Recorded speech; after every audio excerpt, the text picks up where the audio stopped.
Hi అండి, అందరికీ ఎలా ఉన్నారు? అందరూ బాగున్నారా? నేను చాలా బాగున్నాను. Welcome back to our channel Srihari 4495 vlogs. Varanasi famous special street food అన్నమాట ఈ టొమాటో చాటు. ఫుల్ వీడియో చూడండి, స్కిప్ చేయకుండా. చాలా బాగుంటుంది, తప్పకుండా ట్రై చేయండి. ఈ వీడియోని పూర్తిగా చూసి నచ్చితే కనుక ప్లీజ్ లైక్ చేయండి, షేర్ చేయండి, సబ్స్క్రైబ్ చేసుకోండి. ఇంకా లేట్ చేయకుండా టొమాటో చాట్ ఎలా తయారు చేసుకోవాలి, దీనికి కావాల్సిన పదార్థాలన్నీ చూసేద్దాం. ముందుగా స్టవ్ ఆన్ చేసుకొని ఒక గిన్నెను పెట్టుకొని ఇందులోకి ఒక గ్లాస్ వాటర్ని యాడ్ చేయాలి. ఇవి 2 టీ గ్లాసుల పైన ఉంటాయి వాటర్ వేసుకొని ఇందులో ఒక టేబుల్ స్పూన్ లేదా ఒక టీ స్పూను షుగర్ని యాడ్ చేసి షుగర్ కరిగిపోయి ఇలా కొద్దిగా బబుల్స్ వచ్చేటప్పుడు 1/2 టీ స్పూన్ నుంచి 1 టీ స్పూన్ దాకా జీలకర్ర పొడిని కానీ జీలకర్రని కానీ వేసి ఇలా మరిగించుకోవాలి. 1 గ్లాస్ వాటర్ 1/2 గ్లాస్ వాటర్ అయ్యే వరకు మరిగించుకొని స్టవ్ ఆఫ్ చేసుకొని వీటిని చల్లారబెట్టుకోవాలి. ఇప్పుడు 3 బంగాళదుంపల్ని నీటిలో 90% ఉడికించుకొని పీల్ తీసేసి చిన్న చిన్న పీసెస్గా కట్ చేసుకొని పక్కన పెట్టుకోవాలి. ఇప్పుడు 10 నుంచి 15 జీడిపప్పుల్ని మిక్సీ జార్లో వేసి గ్రైండ్ చేసుకొని ఈ పౌడర్ని ఒక చిన్న గిన్నెలో తీసుకొని పక్కన పెట్టేసుకోవాలి. అలాగే ఇందులోకి మెయిన్ 4 టమాటాలని మీడియం సైజు 4 టొమాటోస్ని ఇలా బాగా ఎర్రగా పండిన టొమాటోస్ని తీసుకోవాలి. కడిగి చిన్న చిన్న పీసెస్గా కట్ చేసుకొని పక్కన పెట్టుకోవాలి. ఇప్పుడు స్టవ్ ఆన్ చేసుకొని ఒక గిన్నెని పెట్టుకొని ఇందులోకి 3 టేబుల్ స్పూన్స్ నెయ్యి వేసుకోవాలి. నెయ్యి కరిగిపోయి కొద్దిగా వేడెక్కిన తర్వాత 1 ఇంచు అల్లం ముక్కని పీల్ తీసేసి సన్న సన్న ముక్కలు కానీ తురిమి కానీ వేసుకోవాలి. అల్లం తురుము అయితే వేసాను నేను ఇక్కడ. అల్లం తురుము కొద్దిగా వేగిన తర్వాత ఇందులో 1 టీ స్పూన్ గసగసాలను వేసి వీటిని కొద్దిగా వేగనివ్వాలి. ఇవి కొద్దిగా వేగిన తర్వాత 2 పచ్చిమిర్చిని ఇలా సన్న సన్నగా కట్ చేసుకొని వేసుకొని వీటిని కూడా వేగనివ్వాలి కొంచెం లైట్గా.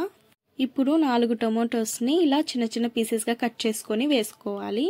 వీటిని ఒకసారి కలిపేసి మూత పెట్టేసుకోవాలన్నమాట. ఇవి మరీ ఎక్కువగా కలపకూడదు, ఇవి పేస్ట్ లాగా కూడా తయారవ్వకూడదు, గ్రేవీ లాగా చిన్న చిన్న పీసెస్ లాగానే ఉండాలి. మరీ ఎక్కువగా కలపకూడదు, లైట్గా కలుపుకోవాలన్నమాట, పేస్ట్లా తయారవ్వకుండా. టమాటో ముక్కలు బాగా మగ్గిపోయిన తర్వాత ఇందులోకి కట్ చేసి పెట్టుకున్న బంగాళదుంప ముక్కల్ని వేసి బాగా కలపాలి. ఇలా ఒకసారి కలిపిన తర్వాత ఇందులో ముందుగా గ్రైండ్ చేసి పెట్టుకున్నాం కదా జీడిపప్పు పౌడర్ని వేసి మళ్ళీ ఒకసారి కలపాలి.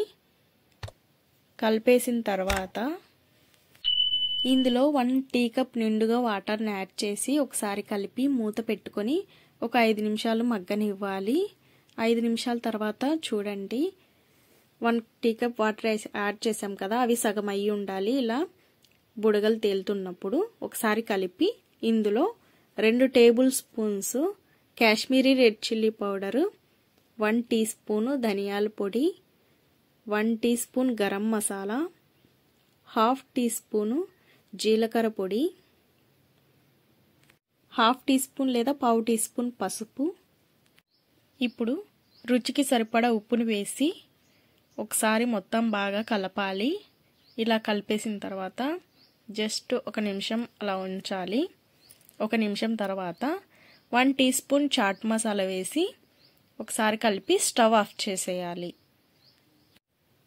ఈ కన్సిస్టెన్సీ అనేది థిక్ గ్రేవీ లాగా ఉండాలి.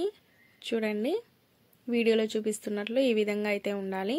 ఇప్పుడు ఈ టొమాటో చాట్ని చిన్న చిన్న కప్స్లోకి తీసుకోవాలి. కప్పు నిండుగా వేయకూడదు టొమాటో చాట్ని, ఎందుకంటే ఇక్కడ మిగతా ఇంగ్రీడియంట్స్ అన్నీ యాడ్ చేస్తాం కదా, అవి మళ్ళీ మనం అన్నీ కలుపుకొని తినాలంటే కింద పడిపోతుంది. కాబట్టి 3/4 వరకే టొమాటో చాట్ వేయాలన్నమాట. ఇందులోకి కొంచెం చాట్ మసాలా, కొంచెం జీలకర్ర పొడి, కొంచెం కారం పొడి, కొంచెం గరం మసాలా, అలాగే సన్నగా తరిగిన ఉల్లిపాయలు, ఇవన్నీ కూడా ఈ టొమాటో చాట్ పైన స్ప్రింకిల్ చేయాలన్నమాట. ఇప్పుడు చెప్పిన చాట్ మసాలా, గరం మసాలా, జీలకర్ర పొడి, కారపొడి ఇవన్నీ కూడా ఒక్కొక్క చిటికెడు తీసుకొని విడివిడిగా ఈ టొమాటో చాట్ పైన ఒకదాని తర్వాత ఒకటి స్ప్రింకిల్ చేయాలి. తర్వాత కొద్దిగా కొత్తిమీరను కూడా పైన గార్నిష్ చేయాలి. కొత్తిమీర తర్వాత సన్నగా కట్ చేసి పెట్టుకున్న ఆనియన్ ముక్కలను కూడా వేసి, తర్వాత ముందుగా రెడీ చేసి పెట్టుకున్నాం కదా షుగర్ సిరప్, అది కూడా ఒక్కొక్క స్పూన్ వేయాలి. ఇలా షుగర్ సిరప్ వేసిన తర్వాత నిమ్మరసం కూడా 1/4 టీ స్పూను, ఇంకా కొంచెం కావాలన్నా కూడా యాడ్ చేసుకోవచ్చు మీరు తినే పులుపుని బట్టి. తర్వాత వీటిపైన సన్నకార, నేను ఇక్కడే తీసుకున్నాను కదా సన్నకారాలు, వీటికంటే సన్నగా ఉన్నవి కూడా తీసుకోవచ్చు, ఇంకొంచెం సన్నకార కూడా తీసుకోవచ్చు, లేదా చిప్స్ని కూడా నలిపి వేసుకోవచ్చు అన్నమాట. చూడండి చాలా టేస్టీగా ఉంటుంది, తప్పకుండా ట్రై చేయండి, చాలా బాగుంటుంది. ఇలాంటి మంచి మంచి వీడియోస్ కోసం మన ఛానల్ని సబ్స్క్రైబ్ చేసుకోండి. సబ్స్క్రైబ్ చేసుకున్న తర్వాత పక్కనే బెల్ ఐకాన్ ఉంటుంది, దాన్ని క్లిక్ చేయండి. అప్పుడే నేను ఏ కొత్త వీడియో పెట్టినా నోటిఫికేషన్ మీ దాకా వస్తుంది. Thank you so much for watching.